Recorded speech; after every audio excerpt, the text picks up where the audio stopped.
चिराग पासवान ने पीएम मोदी को डाल दिया मुश्किल में। अब भाजपा लाचार सी दिख रही है। नीतीश कुमार ने ऐसा क्या गुल खिलाया कि अब भाजपा के सारे नेता परेशान हो चुके हैं। खेल अलग होने वाला है। चिराग पासवान की नाराजगी साफ दिख रही है। भाजपा नेताओं से अपने आप को कर लिया है दूर। बिहार की राजनीति में इस समय एक बार फिर से बयानों का दौर जारी है, जहां जदयू लगातार प्रधानमंत्री मोदी पे दबाव बना रही है कि बिहार को विशेष राज्य का दर्जा दिया जाए, लेकिन भाजपा के नेता इस पे बोलने से कुछ भी बचते नजर आ रहे हैं। वैसे भाजपा के चाणक्य अमित शाह बोल चुके हैं कि विशेष राज्य का प्रावधान नहीं है, लेकिन बिहार को विशेष पैकेज दिया जाएगा। लेकिन चिराग पासवान के बयान से प्रधानमंत्री मोदी अब नाराज दिख रहे हैं। चिराग पासवान ने पत्रकारों को बयान देते हुए बोला था कि विशेष राज्य का दर्जा बिहार का हक है, उसे मिलना ही चाहिए। वैसे तो भाजपा ने अपनी स्थिति साफ कर दी है कि वो किसी भी हाल में विशेष राज्य का दर्जा बिहार को नहीं देने जा रही है। वहीं अगर विशेष पैकेज की बात की जाए तो भाजपा के प्रदेश अध्यक्ष और उप मुख्यमंत्री सम्राट चौधरी ने बिहार के विशेष पैकेज के लिए निर्मला सीतारमण से भी भेंट किया है, लेकिन बिहार एनडीए में अब दो फाड़ होते नजर आ रहे हैं।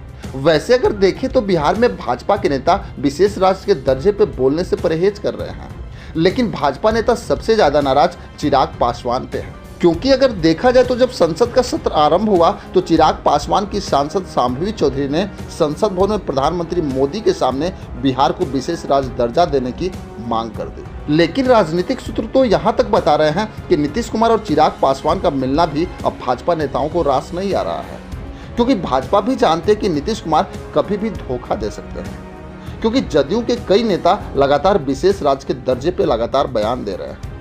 वैसे अगर देखा जाए तो चिराग पासवान की नाराजगी भाजपा से कुछ और है, क्योंकि चिराग पासवान चाहते थे कि भाजपा राज्यसभा का उम्मीदवार उनकी मां रीना पासवान को बनाए, लेकिन अमित शाह ने उपेंद्र कुशवाहा का नाम रख दिया, क्योंकि लोकसभा चुनाव में जिस तरह कुशवाहा वोटर नाराज दिखे, उसको साधने में उपेंद्र कुशवाहा को भाजपा राज्यसभा भेजने का निर्णय ले चुकी है।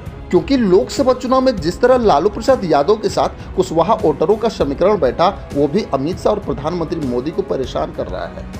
लेकिन शायद भाजपा ये भूल गई कि चिराग पासवान की वजह से ही भाजपा को दलित वोटरों का वोट मिला और भाजपा 12 सीट जीतने में सफल भी रही। लेकिन भाजपा और चिराग पासवान की दूरियां जिस तरह से बढ़ रही हैं, वो एक सोचने वाली बात है। वहीं अगर देखा जाए तो आने वाले विधानसभा चुनाव के लिए चिराग पासवान और भाजपा का रहना एक साथ जरूरी है। वहीं अब देखना बड़ा दिलचस्प होगा कि क्या चिराग पासवान की बातें प्रधानमंत्री मोदी मान लेते हैं। आप अपनी राय हमें कमेंट बॉक्स में जरूर लिखेंगे। बस आज के लिए इतना ही, फिर मिलेंगे। जय हिंद।